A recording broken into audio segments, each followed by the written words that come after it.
ဟုတ်ပြီဒီကေတာတိခတ်ခြင်းကိုအခြေခံနေပြီးတော့မှနော်စတင်လေးလာနေတဲ့သူတွေအတွက်ဒီအခြေခံကော်လေးတိခတ်တဲ့အခါမှာဒီ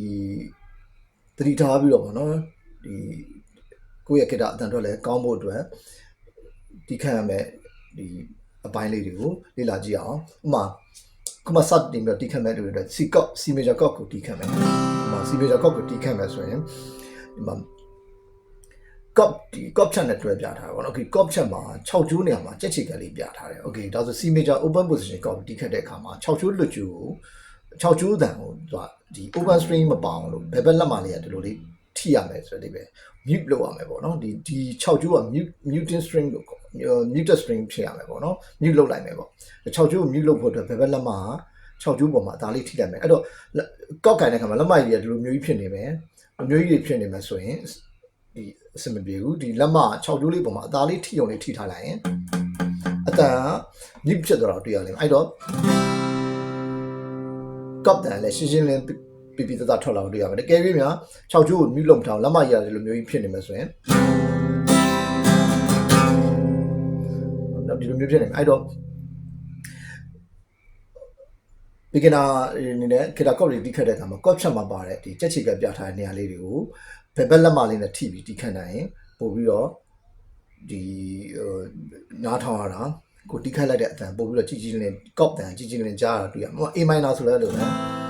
A minor chord ကအပေါ်ဆုံး6ကျိုးကိုကြက်ချီကလေးပြထားတယ်အဲ့တော့ဒါညာဘက်ကနေလည်းရှောင်တီးလို့ရမှာဆိုညာဘက်ကကျတော့6ကျိုးလုံး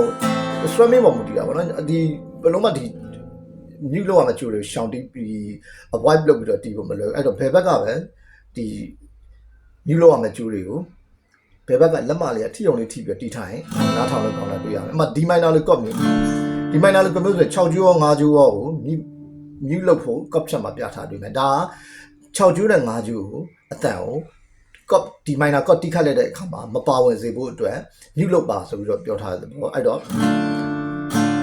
သက်ဆိုင်ရာ cop တွေကိုအတန်ထွက်ဖို့အတွက်ဖိထားတဲ့လက်ချောင်းတွေရဲ့ open string တန်တွေဒီပြောထားတဲ့ open string တန်တွေပဲကြားမယ်အပေါ်ဆုံး2ကျိုးကိုမတီးဘူးဘောကဒီ minor chord တီးတဲ့အခါမှာ4ကျိုးကနေ1ကျိုးထိအတန်တွေပဲနောက်ကြားအောင်လို့ပေါ်6ကျိုးနဲ့5ကျိုးကိုလက်မလေးနဲ့အသားလေးထိအောင်လေးထိထားမယ်အဲ့တော့ E minor လို့ chord မျိုးတွေဥမာ G ပေါ့နော်ဒီလိုမျိုးတွေဆိုရင်တော့ဒီမြည်လို့ရမယ်ကြိုးမပေါ့မှာ E minor ဆိုရင်6 3 2 1ကြိုးတွေက open ဖြစ်နေပြီးတော့5ကြိုး2ကွက်နဲ့4ကြိုး2ကွက်မှာဒီ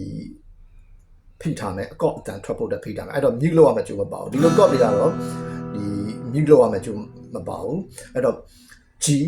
မြည်လို့ရမယ်ကြိုးမပေါ့အဲ့တော့ C နော် A minor ဆိုရင် D minor ဆိုတော့နောက် D chord လိုမျိုးD major chord ဆိုလဲ6ကျိုးနဲ့5ကျိုးမြည်လို့ကဲလို့များဒီ major chord မှာ6ကျိုးနဲ့5ကျိုးမြည်လို့ထားရင်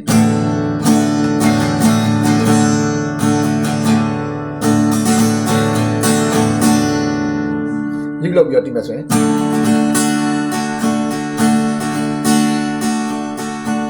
မြည်လို့လက်မရွတ်ဒီလိုမျိုးလုပ်တာမယ်အဲ့တော့ကေတာတိကတ်ခြင်းကိုခြေကန်းတွေစတင်လေးလာနေတဲ့အနေနဲ့ cop တွေတီးခတ်တဲ့အခါမှာ cop ချက်ပေါ်မှာကြက်ချီကပြထားတဲ့ကျိုးတွေကိုဒီဘယ်ဘက်ကလက်မလေးနဲ့ထိအောင်လေးထိပြီးတော့နော်ဖိစရာလည်းမဖိလိုက်ရင်လည်းအတိုင်ထွက်သွားမဖိဘဲနဲ့ထိအောင်လေးထိအဲဒါဆိုရင်ဒီလိုမျိုးဒီဟိုပေါ့နော်လေ့ကျင့်ပြီးတော့တီးခတ်ခြင်းအပြင်ကိုတီးခတ်လိုက်တဲ့အတန်လေးတွေကရှင်းရှင်းလင်းလင်းပြပြတတ်ကြားတာကိုတွေ့လာနိုင်မယ်